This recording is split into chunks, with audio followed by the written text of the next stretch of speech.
नमस्कार दोस्तों। मैं आज आपके साथ डिस्कस करना चाहता हूँ क्वांटम कंप्यूटर्स के बारे में। क्वांटम कंप्यूटर्स क्या है और जो कैसे मॉडर्न ह्यूमन लाइफ में एक क्रांति ला सकते हैं। यह टेक्नोलॉजी इतनी इम्पोर्टेंट है कि दुनिया में इसे बनाने की एक तरह से होड़ लगी हुई है। पिछले साल अगस्त में भारत सरकार ने क्वांटम सिम्युलेटर क्यूसिम लॉन्च किया था, जिसके ज़रिए साइंटिस्ट और इंडस्ट्रियलिस्ट के लिए इस क्षेत्र में रिसर्च करना या निवेश करना आसान बनाया गया। यूनाइटेड स्टेट्स ऑफ अमेरिका ने क्वांटम कंप्यूटिंग की तकनीक में निवेश के लिए 2018 में नेशनल क्वांटम इनोवेशन कानून बनाया और इसके लिए लगभग 1 से 2 बिलियन डॉलर का प्रावधान रखा गया। चाइना की कम्युनिस्ट पार्टी ने 2016 में 13वीं पंचवर्षीय योजना में क्वांटम कम्युनिकेशन को रणनीतिक तौर पर अहम इंडस्ट्रीज में शामिल किया। इसी प्रकार United kingdom, Canada, Germany, France, Japan और रशिया जैसे देश भी इस तकनीक में भारी निवेश कर रहे हैं। जहाँ तक कंपनियों का सवाल है, गूगल, अमेज़न, माइक्रोसॉफ्ट जैसी कंपनियां भी इस तकनीक में भारी निवेश कर रही हैं और जल्द से जल्द इस तकनीक को पाने की कोशिश कर रही हैं। अब बात करते हैं दोस्तों, एक आम कंप्यूटर और एक क्वांटम कंप्यूटर में बेसिक डिफरेंस क्या है। आप सभी ने अपने आसपास एक आम कंप्यूटर को देखा होगा।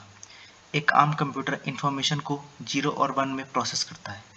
अगर आप मुझे कोई वीडियो भेजते हैं तो कंप्यूटर उसे 0 या 1 की सीरीज़ में करोड़ों टुकड़ों में बांटकर मुझे भेजता है और फिर से रिकंस्ट्रक्ट कर मैं आपका भेजा वीडियो देख सकता हूँ। लेकिन क्वांटम कंप्यूटर पर हम क्वांटम बिट्स में काम करते हैं, जिसमें 0 और 1 के अलावा दोनों एक साथ भी हो सकते हैं। क्वांटम कंप्यूटर को हम एक और तरीके से जान सकते हैं। एक उदाहरण लेते हैं। माना आप एक ऐसी जगह पर खड़े हैं जहाँ पर आपके सामने दो रास्ते हैं, लेकिन आपको पता नहीं कौन सा सही रास्ता है। आप बाईं ओर जाना चाहते हैं तो आप कंप्यूटर से पूछेंगे कि बाईं ओर जाने पर रास्ता मिलने की कितनी संभावनाएं हैं। रास्ता ना मिलने पर आप कंप्यूटर से दाईं ओर की संभावना तलाशने को कहेंगे, क्योंकि क्वांटम कंप्यूटर में एक क्वांटम बिट 0 और 1 या कहें बाएं और दाएं एक साथ हो सकते हैं।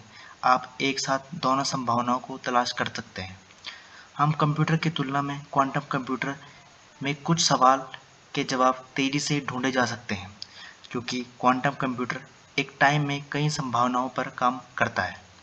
अब बात करते हैं आखिर क्वांटम कंप्यूटर बनाने की ऐसी होड़ देशों के बीच क्यों लगी है। यह होड़ एक स्पेस रेस की तरह है। आसान भाषा में कहें तो यह डाटा सुरक्षित करने या रखने की रेस है। पर्सनल डाटा, कंपनी का डाटा या सेना का डाटा या सरकारों का निजी डाटा सुरक्षित रखने की एक रेस है। धीरे धीरे सभी देशों को यह महसूस होने लगा है कि डाटा ही ताकत है और वो इसे सुरक्षित करने की हर मुमकिन कोशिश करना चाहते हैं। इसीलिए वो इस क्वांटम कंप्यूटर टेक्नोलॉजी में भारी निवेश कर रहे हैं। क्वांटम कंप्यूटर के अब कुछ फ़ायदों की बात करते हैं। क्वांटम कंप्यूटर के कुछ फ़ायदे भी हैं और कुछ नुकसान भी हैं।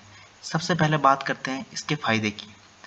यह हमारे डाटा को सुरक्षित तो रखता है, लेकिन और भी क्षेत्र में काम आ सकता है, क्योंकि क्वांटम कंप्यूटर की कैलकुलेशन बहुत ज़्यादा तेज़ होती है।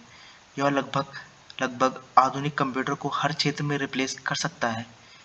इसके कुछ उदाहरण हैं कि जो हमारे मेडिकल क्षेत्र में सबसे ज़्यादा क्रांतिकारी साबित हो सकते हैं, नई दवाइयाँ बनाने में और कई मेडिकल रिसर्च करने में भी, जिससे कि बीमारियों का पता आसानी से चल सके और सटीक दवाइयाँ बन सकें। वैज्ञानिकों का मानना है कि फिजिक्स की हो रही कुछ रिसर्चों में भी क्वांटम कंप्यूटर का आगमन एक रेवोल्यूशनरी आगमन होगा। हम यूनिवर्स में मौजूद कई छोटे अननोन पार्टिकल्स को भी डिस्कवर कर सकते हैं क्वांटम कंप्यूटर टेक्नोलॉजी की मदद से। इसके इतने सब फायदे तो हमने देख लिए। अब बात करते हैं क्वांटम कंप्यूटर टेक्नोलॉजी से होने वाले नुकसान की। सबसे बड़ा नुकसान इसमें तो साइबर सिक्योरिटी है। क्वांटम टेक्नोलॉजी वाला कोई भी दुश्मन देश या कोई भी दुश्मन संगठन आपके देश या आपके संगठन के साइबर सिक्योरिटी को लगभग खत्म कर सकता है या उस पर आसानी से सेंध मार सकता है।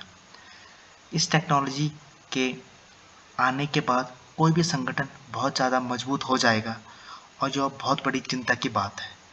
कोई भी संगठन अगर यह टेक्नोलॉजी किसी गलत हाथों में चली गई तो यह एक तरह से आपकी नेशनल सिक्योरिटी के ऊपर बहुत बड़ा हमला होगा। Thank you guys for watching the video. Please subscribe the channel and like the video. Thank you so much.